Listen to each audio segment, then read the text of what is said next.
হাজৰিকাপাৰাত কৃষিভূমিৰ পানী নিষ্কাশনৰ দাবী ৰাইজৰ। বানপানীও নাই, মথাৰিও ভঙা নাই। কিন্তু বৰষুণৰ বাগৰি অহা পানীয়ে দৰং জিলাৰ চিপাঝাৰ ৰাজচক্ৰৰ অন্তৰ্গত হাজৰিকাপাৰা গাঁৱৰ দুখন খেতিপথাৰত সজন লাগিব ধৰা কৃষিভূমিৰ বিস্তৰ ক্ষতিসাধন কৰা পৰিলক্ষিত হৈছে। হাজৰিকাপাৰা গাঁৱৰ মাজেৰে যোৱা ঐতিহাসিক মাৰৈ মানেইঘাট পথৰ উত্তৰ দিশৰ থিয়ধাৰী পথাৰ আৰু দক্ষিণ দিশৰ ডোভা পথাৰৰ বিস্তৃত কৃষিভূমি কৃত্ৰিম বানৰ কবলত পৰি বিনষ্ট হোৱা উপক্ৰম হৈছে। উল্লেখযোগ্য যে উক্ত পথাৰ দুখনৰ অতিৰিক্ত পানীভাগ গাঁওখনৰ উত্তৰ দিশে প্ৰবাহিত মৰনৈ আৰু দক্ষিণ দিশৰ ৰঘুজান নামৰ সুঁতি দুটাৰে ওলাই গৈ নিকটৱৰ্তী পথাৰত পৰিছিল। কিন্তু দুইটা সুঁতিৰে পানী মন্থৰ গতিত প্ৰবাহিত হোৱাত কৃষক ৰাইজে চৰজমিন তদন্ত কৰিবলৈ গৈ সুঁতি দুটাৰ অৱস্থা দেখি হতচকিত হৈ পৰিছে। পৰিতাপৰ বিষয়, দুইটা সুঁতি দীৰ্ঘদিনে মেৰামতি নকৰাৰ ফলত মৰাগছ, বাঁহ, বেত, সৌখা, মেটেকা আৰু জেং জাবৰে আৱৰি ধৰাৰ উপৰিও কোনো ঠাইত কিছু অব্যৱহৃত সামগ্ৰীৰে ভৰি পৰি ডাষ্টবিন সদৃশ এক পৰিৱেশৰ সৃষ্টি হৈছে। ফলত উল্লেখিত কৃষিভূমিৰ পানী ওলাই নোযোৱাটো নিশ্চিত হৈ পৰিছে। এতিয়া গাঁঠিৰ ধন ভাঙি কৰা খেতিডৰালৈ চাই দীঘল হুমুনিয়াহ কহাৰ বাদে বিকল্প নোহোৱা হৈ পৰিছে কৃষক ৰাইজৰ। সেয়েহে অতি শীঘ্ৰে দুইটা সুঁতি চৰকাৰ তথা বিভাগীয় কৰ্তৃপক্ষ আৰু স্থানীয় জনপ্ৰতিনিধিয়ে মুকলি কৰি গঞা কৃষক ৰাইজৰ উপকাৰ সাধন কৰিবলৈ স্থানীয় কৃষকসকলে অনুৰোধ জনাইছে। হাজৰিকাপাৰাৰ পৰা মানৱজ্যোতি বৰুৱাৰ ৰিপৰ্ট, AIN লাইভ। নমস্কাৰ। পোনপ্ৰথমে আমি AIN লাভলৈ আমি ধন্যবাদ জ্ঞাপন কৰিছোঁ।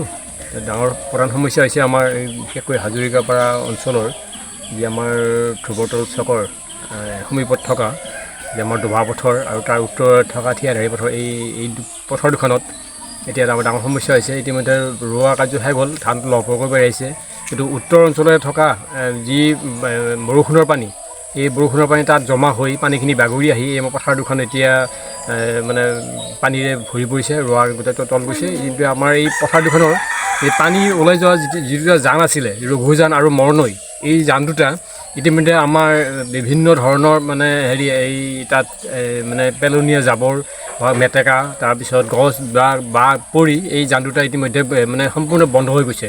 বন্ধ হৈ যোৱাৰ ফলত কি হৈছে, আমাৰ পথাৰ দুখনৰ পানী একেবাৰে ওলাই যাব পৰা নাই। পানীখিনি ওলাই যাব নোৱাৰাৰ কাৰণে আমাৰ এতিয়া খেতিখিনি মানে মৰি যোৱাৰ উপক্ৰম হৈছে। গতিকে আমি চৰকাৰৰ ওচৰত আমি গোটেই অঞ্চলৰ ৰাইজে এটা অনুৰোধ জনাওঁ যে পানীখিনি সোনকালে আমাৰ এই পথাৰৰ পৰা ওলাই যোৱাৰ ব্যৱস্থা কৰি দিবৰ কাৰণে আমি অনুৰোধ জনাইছোঁ। ইতিমধ্যে আমি একাংশ কৃষক ৰাইজে কিছু জানটো পৰিষ্কাৰ কৰিছোঁ যদিও সেই মানে গোটেইখিনি সম্ভৱপৰ নহয় বা পানী ওলাই যোৱাৰ সিমান সুবিধা হোৱা নাই। গতিকে আমি চৰকাৰৰ ওচৰত অনুৰোধ জনাইছোঁ বা আমাৰ বিধায়ক মণ্ডলক আমি অনুৰোধ জনাইছোঁ, বিধায়ক মণ্ডলৰ জৰিয়তে আমাৰ এই মৰনৈটো আৰু ৰঘুজান এই দুটা সম্পূৰ্ণৰূপে মুক্ত কৰি যাতে পথাৰৰ পানীখিনি ওলাই যায়, নহ'লে আমাৰ পিছলৈ এই বছৰ থাকি যাব, আমাৰ খেতিপথাৰ নহ'ব। গতিকে আমি পুনৰবাৰ অনুৰোধ জনাইছোঁ, আমাৰ এই অঞ্চলৰ ৰাইজৰ নহ'লে আমাৰ গোটেই অঞ্চলৰ ৰাইজখিনি আমাৰ মানে খেতিৰ ওপৰত নিৰ্ভৰ কৰিয়ে চলে।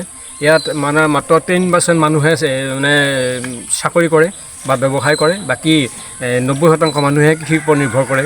গতিকে যদি কৃষিখিনি নহয়, আমাৰ অঞ্চল মানুহ মানে হাৰাশাস্তি হ'ব। গতিকে আমি এই মৰনৈৰ জান দুটা অতি কম সময়ৰ ভিতৰত মানে পৰিষ্কাৰ কৰি মুক্ত কৰি পানীখিনি ওলাই যোৱাৰ ব্যৱস্থা কৰিবৰ কাৰণে আমি পুনৰবাৰ অনুৰোধ জনাইছোঁ। নমস্কাৰ। আমাৰ হাজৰিকাপাৰা গাঁৱৰ পূব ছাইডৰ যি দুখন পথাৰ মাৰৈ মানেইঘাট ৰাস্তাৰ উত্তৰ আৰু দক্ষিণ ছাইডৰ ডোভা পথৰ আৰু থিয়াধাৰী পথৰ, এই পথাৰ দুখনত আজি 4-5 দিনৰ পৰা বিস্তীৰ্ণ খেতিপথাৰ পানীৰ তলত বুৰ গৈ আছে। এই পানীখিনি আমাৰ ইয়াত কোনো বানপানী হোৱা নাই, আৰু এই পানীখিনি বৰষুণৰ আৰু ওপৰ অঞ্চলৰ যিখিনি পানী তাৰ বাগৰি আহি ইয়াত বন্ধ হৈ আছে। আমাৰ হাজৰিকাপাৰাৰ যিটা পানী নিষ্কাশন হোৱাৰ জান, ৰঘুজান আৰু মৰানৈ, দুয়োটাই আজি কেইবাবছৰৰ পৰা বন্ধ হৈ আছে। তাত বিভিন্ন ধৰণৰ জাবৰ জোঁথৰ, গাছ এইবিলাক পৰি বন্ধ হৈ আছে। সেয়েহে আমাৰ খেতিপথাৰখিনি এতিয়া নষ্ট হোৱাৰ উপক্ৰম হৈছে। সেয়ে বিভাগীয় কৰ্তৃপক্ষই আমাৰ হাজৰিকাপাৰা গাঁৱৰ এই সমস্যাখিনি অতি সোনকালে সমাধান কৰিবৰ কাৰণে আমি এই গাঁৱৰ মানুহখিনি লগ হৈছোঁ। যোৱাকালি আমি এটি সংঘ কৰিছোঁ, গাঁৱৰ মানুহে পাৰিলে অকণমান নিষ্কাশন কৰিবলৈ পৰা নাই। তাত বিভিন্ন ধৰণৰ ডাঙৰ গাছ এইবিলাক পৰি আছে, এতিয়া পানী ভৰ্তি হৈ আছে, পানীটো একেবাৰে ওলাই যোৱা নাই।